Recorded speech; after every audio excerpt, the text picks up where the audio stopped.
안녕하세요. 존입니다. 비디오 8편 1장의 마지막이 되겠습니다. 자, 드디어 본격적으로 전쟁이 시작이 됩니다. 기원전 109년에 어떠한 역사적 사건이 일어났는지 한번 알아보겠습니다.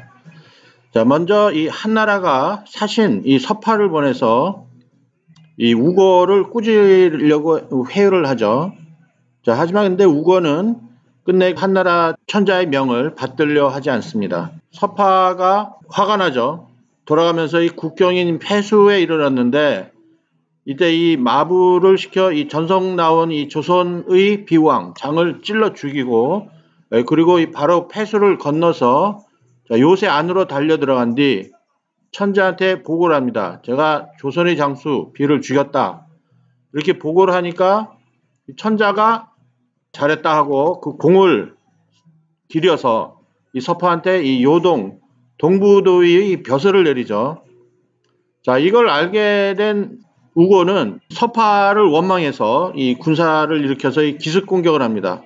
그래가지고 서파를 죽이죠. 자, 그러니까 이 천자는 이 죄인들을 모집하여 조선을 대대적으로 치르는 전쟁을 시작하게 됩니다.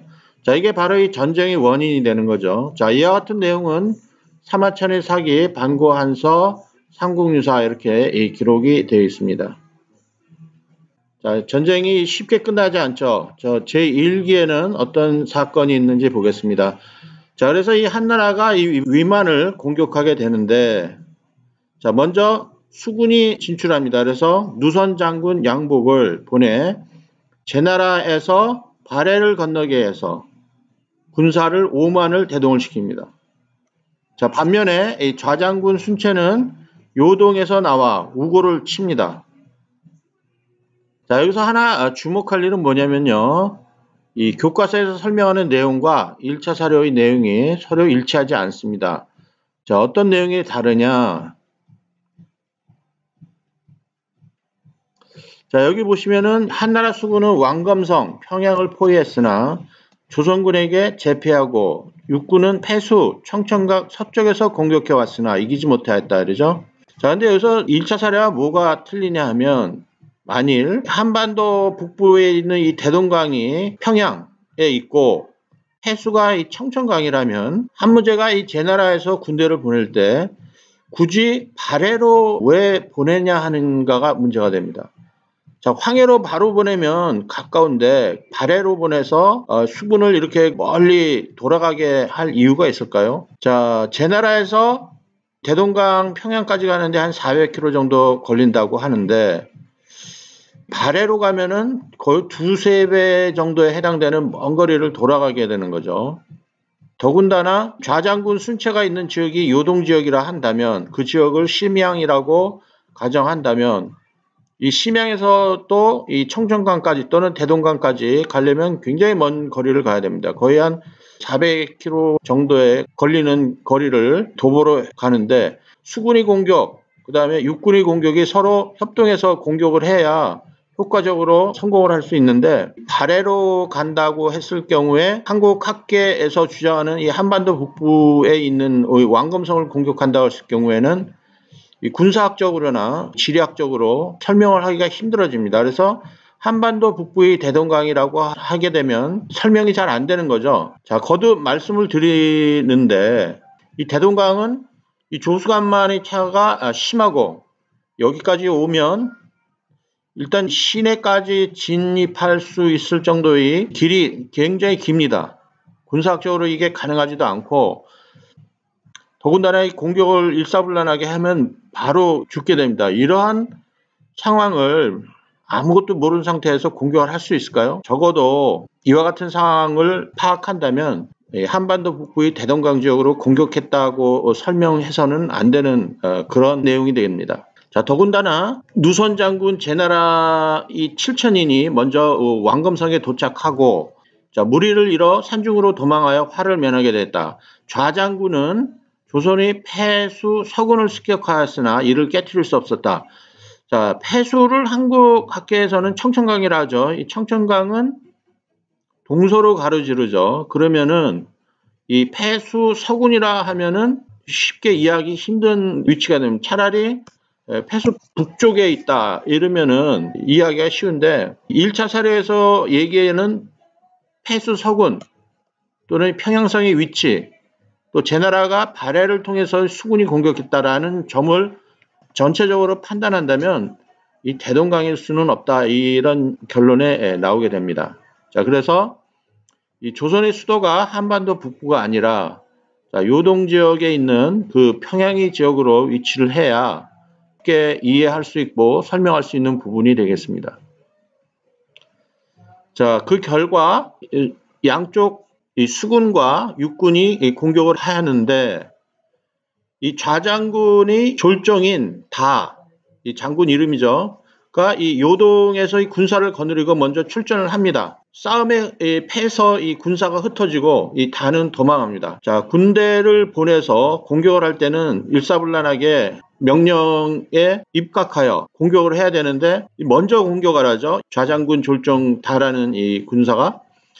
자, 그래서 패합니다. 이와 같은 상황이 일어나기 때문에 이 천자는 이 장군 다를 참수를 시킵니다. 자, 이 공격을 할 때 이 천자의 명령 또는 이 장군의 명령을 잘 받들어서 일사불란하게 공격을 해야 되죠. 자, 그래서 이 수나라도 보면은요, 천자의 명령이 없이는 절대 공격을 못하겠죠. 자, 그런데 이와 같은 또 전법을 파악한 고구려에서는 수나라의 그러한 공격 방식, 다시 얘기해서 이 천자가 공격하라는 명령이 있기 전까지는 모든 장군들이 또는 군인들이 공격을 하지 않는다는 것을 알고 격파를 먼저 하게 되죠. 그것이 100만 대군, 200만 대군 이상의 군대를 보내서 고구려를 처부수려 하지만 수나라가 멸망하게 된 원인이 바로 또 거기에 있게 되는 거죠. 이 전쟁은 이 머리싸움인데 일단 이 조한 전쟁에서 한무제가 공격할 때 1차 전쟁에서는 패하게 됩니다. 자, 이와 같은 내용이 사마천의 사기 한서 삼국유사에 기록이 되어 있습니다. 자, 그 다음에 제2기 전쟁이 또 시작이 되는데요. 자, 누선 장군이 이 제나라 병사 7,000을 거느리고 먼저 왕검에 이르릅니다. 자, 이때 이 우거가 성을 지키면서 이 누선의 군사가 이 적음을 알고 곧 성을 나와서 이 누선군을 치고 이 누선군은 흩어져 도망갑니다. 장군 양복은 그의 군사를 잃고 10여일간 산중에 숨어 있다가 점차 흩어진 병졸들을 다시 거두어 모아들입니다. 자, 이때 이 좌장군도 조선의 패수 이 서군을 치지만 자, 더 이상 전진할 수가 없었죠. 그래서 이 좌장군과 이 누선장군은 이 공격을 하나 쉽게 이렇게 함락시킬 수가 없는 그런 상황입니다. 자, 그래서 이 천자는 이 양 장군이 승패가 유리하지 않다고 여기어서 위산이라는 사람을 보냅니다. 그래서 이제 군사의 위험을 갖추고 가서 우거를 달래죠. 천자가 위산을 우거한테 보냅니다. 자, 이와 같은 내용이 사서에 기록되어 있습니다.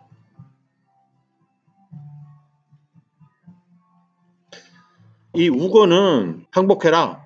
표면적으로 알았다, 항복한다 이렇게 얘기를 하죠. 왜?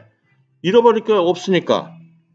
자, 그래서 우거가 위산이 보낸 그 사자를 보고 머리를 조아리며 사죄하기를 자, 항복하기를 원했는데 이 양 장군이 나를 속일까 두려워했는데 이제 이 신절을 보니까 자, 천자가 보장해 주겠다는 그 증표를 보니 알겠다, 항복한다 이렇게 하죠. 그래서 태자를 보내서 이 사죄를 하게 하고 말 5,000배를과 군량미를 주게 되죠. 그래서 이제 태자는 이 무리를 이끌고 폐수를 건너서 이제 항복하러 이제 투항하러 들어가죠. 근데 이때 이 사자와 이 좌장군이 이 태자들이 거기에 가서 어떤 그 변을 일으킬까 해서 태자에게 말하기를 자, 이미 항복했으니까 병기를 버리고 들어가라. 그러니까 이 태자가 의심을 하죠. 그래서 사자와 이 좌장군이 나를 속이고 죽일까 의심해서 끝내 폐수를 건너지 않고 다시 돌아가 버리죠. 그래서 또 이 위산이 제한한 항복, 겉으로는 표시를 하였지만 실질적으로 또 무산이 되는 거죠. 자, 그래서 천자가 두 번째로 실패를 합니다. 그래서 위산을 또 주사를 시키죠. 자, 쉽지 않습니다. 이 전쟁이. 이와 같은 내용이 또 사기 한서 삼국유사에 이렇게 기록이 되어 있습니다. 자, 다음에 이 3기로 또 시작이 됩니다. 이때는 이제 장기전으로 돌입하게 되는데요. 좌장군이 패수위의 군사를 격파하고 전진하여 왕감성까지 이르릅니다. 그래서 서북쪽을 포위하고, 그 다음에 이 누선군 또한 가서 합사해서 성이 남쪽에 주둔하죠. 자, 이때 우고는 끝내 성을 끝까지 지킵니다. 그래서 몇 달이 되어도 함락시킬 수가 없죠. 그래서 이제 장기전으로 돌입하게 됩니다. 자, 이때 이 좌장군은 이 본시 그 시중으로, 그러니까 이 시중이라 하면은 이 직책중인데 직책중에서 굉장히 높은 직책에 해당되는 거죠. 그래서 천자의 총애를 받고 있는 데다가, 자, 그 몇 나라하고 이 대라는 이 지방이 군사를 거느렸고 힘이 셌죠. 그래서 이제 싸움에 이긴 기세를 타고 군사들이 굉장히 이제 교만해집니다. 한편 이 누선 장군 이 제나라 병사는, 자, 바다를 출병해서 싸움을 했습니다만 여러 번 패하죠. 그래서 이 우고와의 싸움에서 상당히 곤욕을 치렀기 때문에 이 군사들이 피로해지고, 그 다음에 또 두려워했기 때문에 이 장군은 이를 부끄럽게 여겨서 이 우고를 포위하고도 항상 화평을 원합니다. 왜냐하면 또 전쟁에 질까 좀 두려움이 떠는 거죠. 자, 이와 같은 내용이 사서에 기록이 되어 있고요.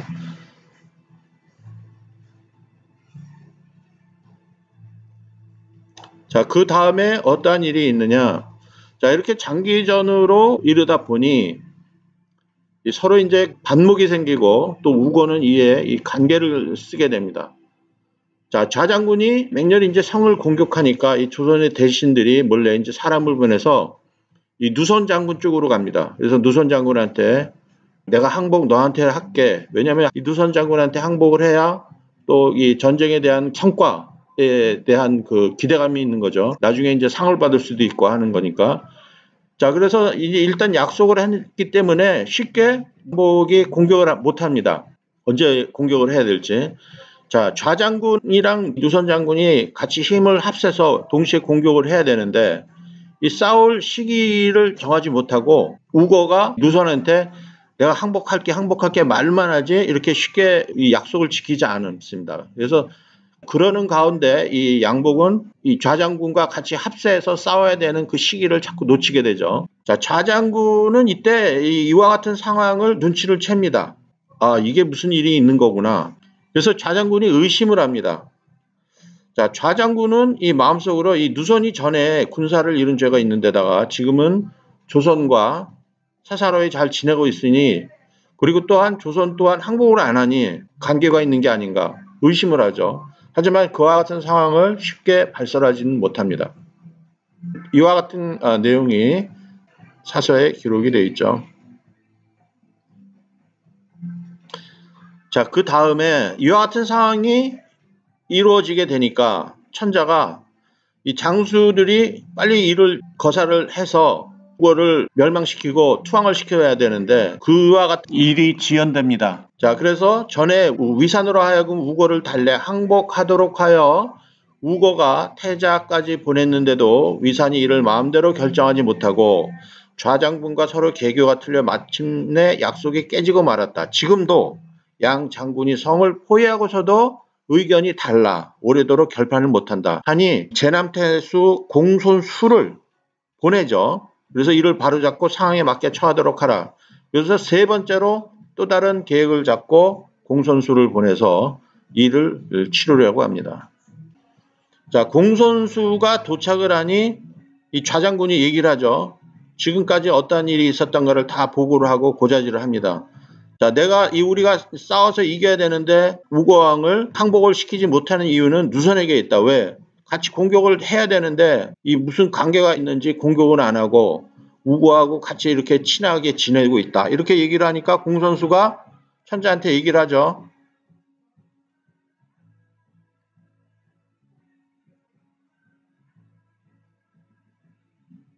자, 이와 같은 내용을 들은 이 공손수는 어떡하죠? 누선 장군 양복을 체포합니다. 자, 이렇게 되니 또 천자는 이와 같은 상황을 알게 되니 이 공손수를 보내서 둘이 잘 합쳐서 공격을 해서 우고를 죽이라고 보냈는데 반대로 이 누선 장군을 체포한 거죠. 자, 그러니 일이 또 틀어지게 된 겁니다. 그래서 천자는 제남태수 공손수를 주사를 시킵니다. 그래서 또 세 번째로 실패하게 됩니다. 첫 번째는 장군 졸정, 다라는 장군이 먼저 공격해서 실패했죠. 두 번째, 위산을 보냈는데 또 위산이 우고를 설득시켜서 항복을 시켜서 태자를 오게 해서 이와 같은 그 항복에 대한 그거를 완전히 일을 끝내야 되는데 또 무슨 일이 틀어져서 태자가 다시 도망가죠. 그래서 위산이 주살되고, 세 번째 공손수를 투입했더니 양복을 체포하죠. 일이 또 틀어진 겁니다. 자, 우고가 상대적으로 잘 싸우고 버티고 있죠. 자, 그러나 일은 어떻게 진행이 되느냐. 자, 이와 같은 일이 한 1년간 지속이 되고 기원전 108년에는 어떠한 일이 있느냐. 자, 이렇게 싸움이 장기전으로 들어가다 보니까 조선 측에서도 우고왕 측에서도 내분이 일어납니다. 왜냐? 견디다 이제 힘이 드는 거죠. 그러니까는 더 이상 싸우지 말자. 주화파 4명이 더 이상 이제 한나라와 싸우지 말고 투항하자. 이런 파가 있고, 계속 싸워야 된다 하는 주전파가 있죠. 자, 주화파로는 4명이 있는데 조선상 노인, 상 한도, 이계상 참, 장군 왕겹이라는 사람이 있고요. 주전파로는 우고왕이 싸움을 원하고 그 다음에 대신 성기라는 사람이 주전파에 해당이 됩니다. 자, 내분으로 인해서 일이 틀어지게 되는 거죠. 자, 이와 같은 기록이 삼국유사 사기한서에 나옵니다.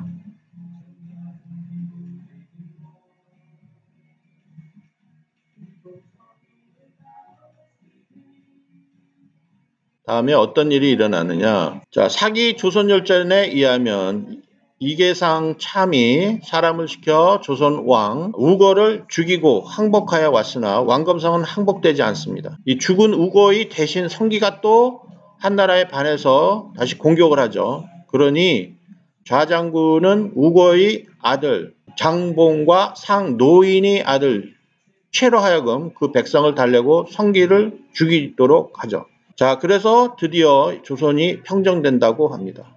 그리고 사군을 설치했다고 합니다.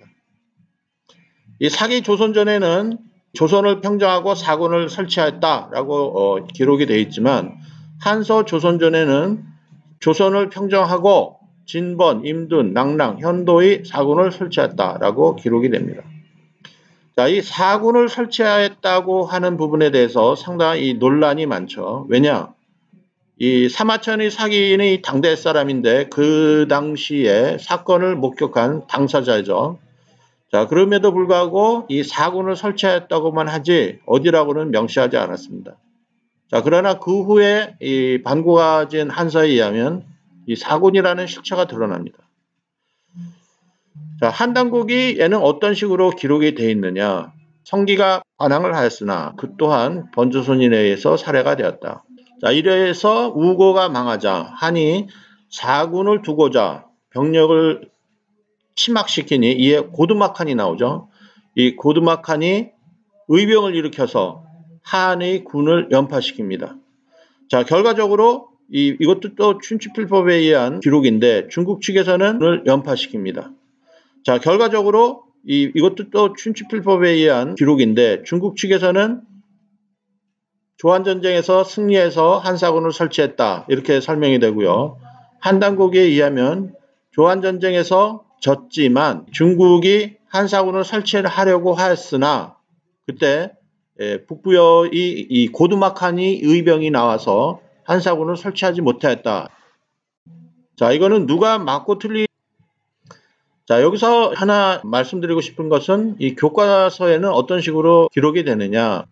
최근에 지은 2013년의 이 한국 책에 의하면 한사군에 대한 이 기록이 나옵니다. 이 기록이 뭐 낙랑, 진번, 임둔, 현도라고 하고 그 위치를 이 한반도 북부 지역에다가 이렇게 비정을 해놓죠. 자, 한사군은 그뒤 고구려가 건설되면서 단계적으로 쫓겨나 폐지가 되었는데 가장 늦게 쫓겨난 것은 낙랑군으로 기원 313년에 폐지되었다. 자, 이 말은 기원전 108년에 설치가 돼서 기원 후 313년에 폐지가 됐다. 거의 한 400년 넘게 존재했었다 이거죠. 자, 그럼 이 존재했었던 이 실체에 대해서도 한번 의문을 가져야 됩니다. 첫째가 뭐냐? 실제로 존재했느냐? 둘째, 위치는 어디냐? 셋째, 자, 조한전쟁의 결과 이 낭랑이라는 나라가 세워지는데요. 이 낭랑은 한사군이라는 4개의 군에 대한 실체 중에 하나가 되죠. 자, 좀만 더 자세히 보면 사마천의 사기에 의하면 4군을 설치했다고는 하지만 4군의 내용이나 위치는 말하지 않습니다. 한당고기에 의하면 북부의 4번째 왕 단군 고우르가 평라군에서 한유철을 공격했다. 그래서 한사군을 설치하려 했으나 성공하지 못했다. 왜냐? 포창민들의 격렬한 저항이기 때문이다. 그래서 4군이 정확한 내용을 기록하지 않은 것이다. 이렇게 설명할 수 있죠. 자, 그래서 합리적인 추론에 의하면 4군에 대한 기록은 정확하지 않다. 이렇게 말씀드릴 수 있고요.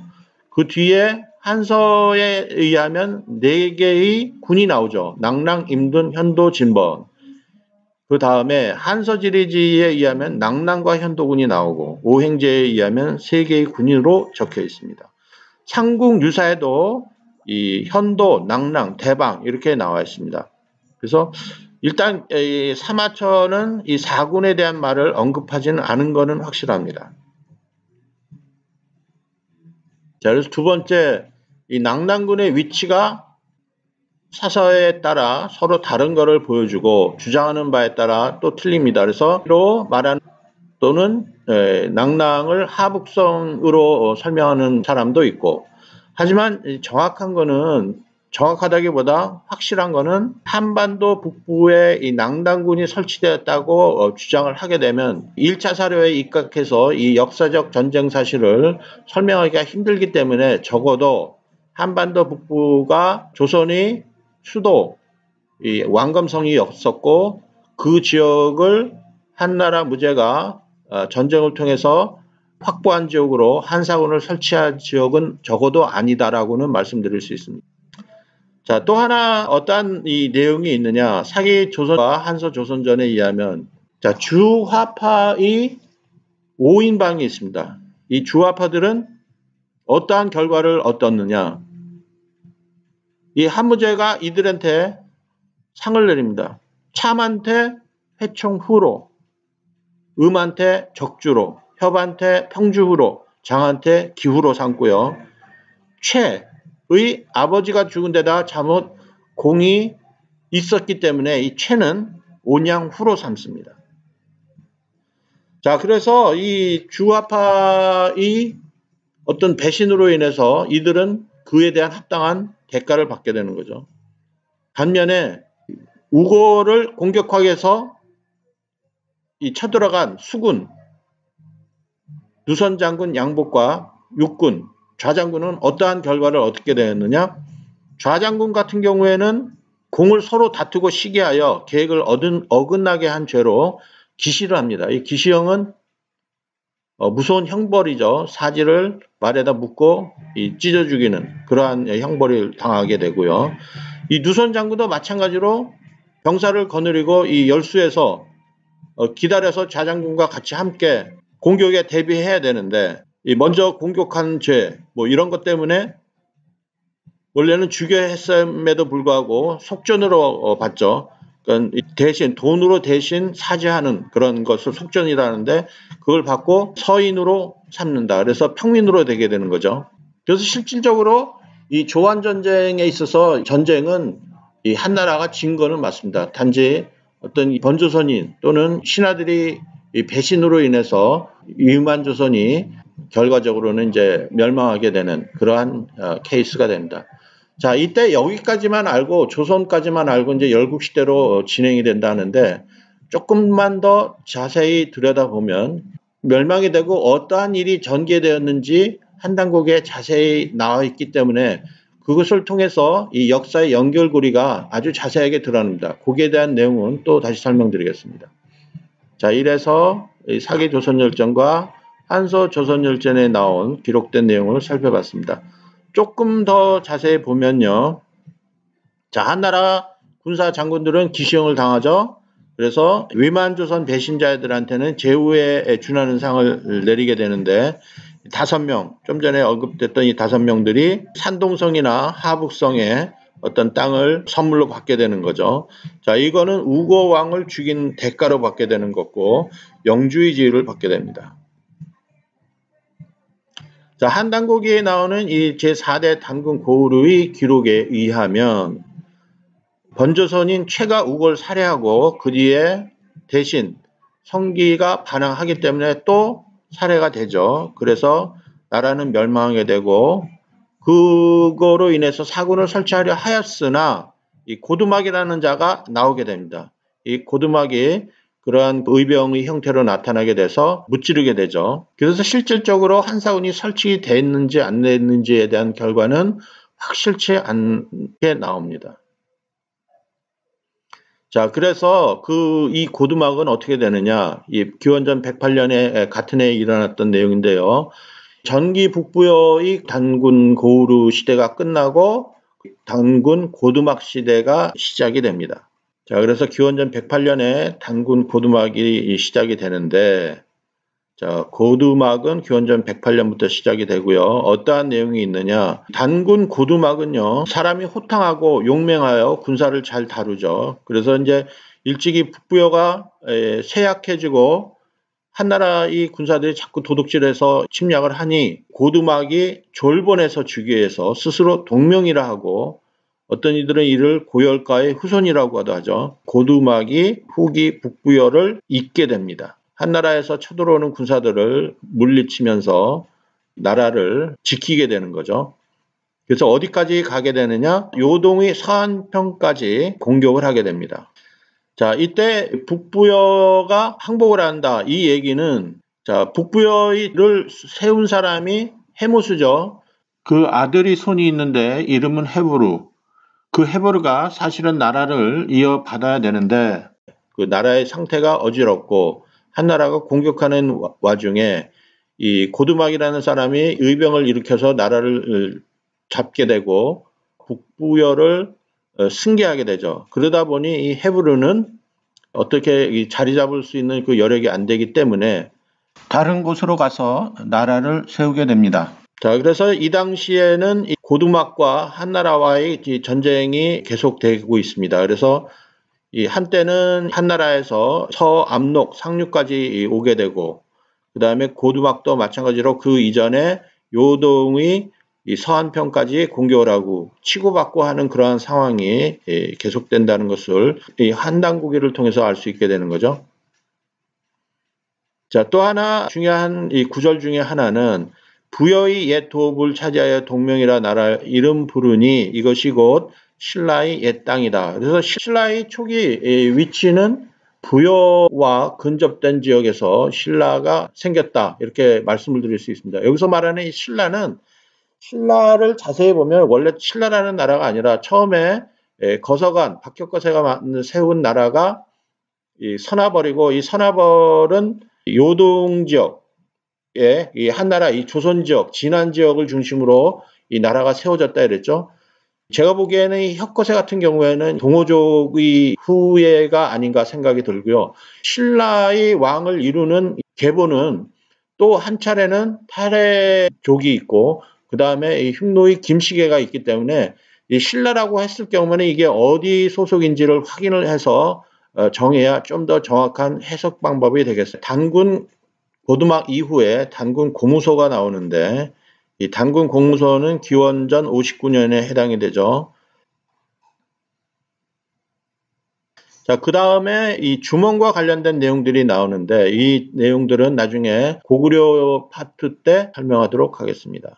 해모수의 손 헤부르가 고두막의 출현으로 인해서 나라를 세우는데 어떠한 연유로 세우게 되는가 보면 삼국유사에 기록이 나왔는데 어떤 내용이 나오느냐. 북부여왕 헤부르의 신하 아람부르의 꿈에 전제가 내려와서 말하기를 장차 나의 자손으로서 이곳에 나라를 세우려고 하니 너는 이곳을 피하여라. 동명이 장차 일어날 조짐을 이릅니다. 이 얘기는 이 고두막이 나와서 졸본에서 나라를 세우고 북부여를 잇기 때문에 이 헤브루 같은 경우에는 여기보다는 좀 더 안전한 곳에 가서 나라를 세워라 이런 내용이죠.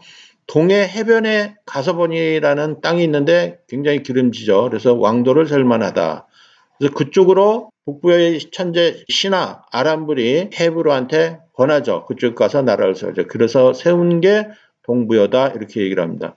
이 부르는 왕이 된 후에 자식이 없어요. 그래서 자, 하루는 산천에 제사를 지내어 자, 뒤이을 아들을 구하였습니다. 그런데 이 부르가 탄 말이 곤년에 이르러서 큰 돌을 보고 마주 향해서 눈물을 흘리는지라 왕이 이것을 괴상히 여겨 사람을 시켜 그 돌을 굴리니 금빛 개구리 형상의 어른 아이가 있었다. 이 왕이 왕이 기뻐서 말하기를 이는 하늘이 나에게 주시는 아들인가 보다 하고 곧 거두어 기르고 이름을 금화라 하였다. 그 다음에 이 그가 자라매 태자를 삼고 부르가 죽자 금화가 왕위를 이어 왕이 되었다. 그래서 동부여의 첫째 왕은 헤부르가 되죠. 그 헤부르는 손이 없지만 그 2대를 잇는 왕은 금화 왕이 되는 거죠. 자, 그 다음에 금화 왕 아들은 또 태자, 대소가 돼서 동부여의 세 번째 왕이 되겠습니다. 자, 이와 같은 내용이 한단고기에도 내용이 나옵니다.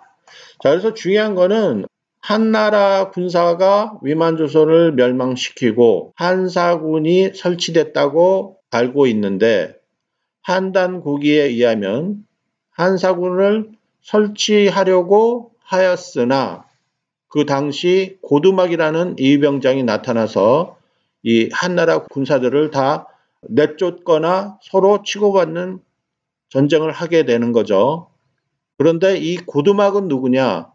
북부여를 만든 해모수의 네 번째 단군 고우루 이후에 졸본에서 이 동명이라는 자가 태어나서 나라를 세우고 북부여를 승계한 사람이 바로 고두막이죠. 이때에 원래 북부여의 손이었던 해부르는 이 고두막이 북부여를 계승하게 되니까 동쪽으로 가서 가서본부여 또는 동부여라는 나라를 만들게 된다. 그래서 이 헤브르는 그 아들 금화가 되고 또 아들 대소가 되고 그러면서 금화 왕 시절에 주몽이과의 내용이 나오고 이 주몽은 고구려를 만든 사람이 되는 거죠. 자, 그래서 이렇게 한단고기를 통해서 정확한 역사적인 사건들이 쉽게 이해할 수 있게 설명이 됩니다. 굉장히 중요한 내용이죠. 왜냐하면 삼국 유사만 보고 또는 삼국 사기만 보아서는 이 주몽이 선조가 어떤 식으로 이루어졌고 국가가 어떤 식으로 만들어졌는지 자세히 이해하기 힘들지만 한단고기는 이러한 것들을 자세하게 설명해주는 아주 중요한 자료가 됩니다. 자, 그래서 여기까지 설명을 하겠습니다. 자, 나머지 부분은 비슷한 내용이고요. 다음 장에서 자세히 설명해 드리도록 하겠습니다. 자, 여기 그림을 보시면 여태까지 설명한 부분이 나오고 이 백제나 신라는 아직 설명을 하지 않았지만 다음 장에 설명하기 위해서 그 위치를 기록해 두었습니다. 자, 그래서 자, 지금까지 조선에 관한 썰을 한번 봤는데요. 자, 실질적으로 저는 이제 삼국사기부터 시작을 하려 했는데 이 삼국사기 신라본기 박격컷의 제1장 1편에 조선이 나오고 진한 육부가 거서관의 이름으로 설아버린 나라를 세웠다라고 기록이 된 구절을 보고 이게 왜 자꾸 한반도에 치중해서 설명을 하느냐에 대한 의문을 품었습니다. 이 교과서에서 설명하는 내용, 삼국사기에서 설명하는 내용과 다르기 때문에 그 연유로 인해서 중국 사설을 보니 사마천의 사기서부터 한서, 후한서, 삼국지 이런 책을 보니 이 한반도로 설명하는 것들이 굉장히 어색하고 이 원본과 다르게 기술되었음을 발견했습니다. 특히 중요한 거는 이 신라의 초기 나라를 설화벌 또는 사로라고 하는데 이 사로의 위치는 한반도에서 일어날 수 있는 내용이 아니고 요하 지역에서 일어난 것으로 파악이 됩니다. 그렇게 됐을 경우에 모든 중국 사서와 이 삼국 사기가 일치하게 됩니다. 자, 그러면서 이 중국 사서를 만족시키는 백제의 위치, 나중에 삼국 사기의 여러 그 신라의 그 석탈해나 김할지 또는 이 박혁거세의 후손들이 활동하는 이 지역들이 전부 요하 지역 또는 찬동 지역, 그다음에 이 황하으로 일어나고 있을 수가 있습니다. 물론 이제 더 후대에 보면 이 양쯔강 지역이나 그 월남 지역까지도 이제 퍼지게 되는데 삼국의 시작, 고구려 백제의 시작은 한반도가 아닌 요하 지역이 이미 삼국사기 신라분기 혁거세 1장에 나온 것이 확인이 됩니다. 자, 앞으로 이 내용이 맞으려면 쭉 확인을 해봐야 되겠죠. 삼국사기를 통해서 쭉 확인을 해보는데 이 요하 지역으로 해야 다 들어맞습니다. 자, 이 내용의 반전이 많이 나오고 상당히 믿기 어려운 내용들도 많이 나옵니다. 그렇지만 1차 사료에 입각해서 설명을 하는 게 제 그 본래 취지이기 때문에 기존에 우리가 배운 바와는 사뭇 다른 내용이 나옵니다. 굉장히 분노할 수도 있고요. 그 다음에 혼란이 생길 겁니다. 자, 그럼에도 불구하고 진실된 사료 접근으로 인해서 어떠한 역사적 해석이 나오는지 계속 한번 알아보도록 하겠습니다. 자, 1장은 여기서 마치고 2장은 삼국사기부터 시작하도록 하겠습니다. 감사합니다.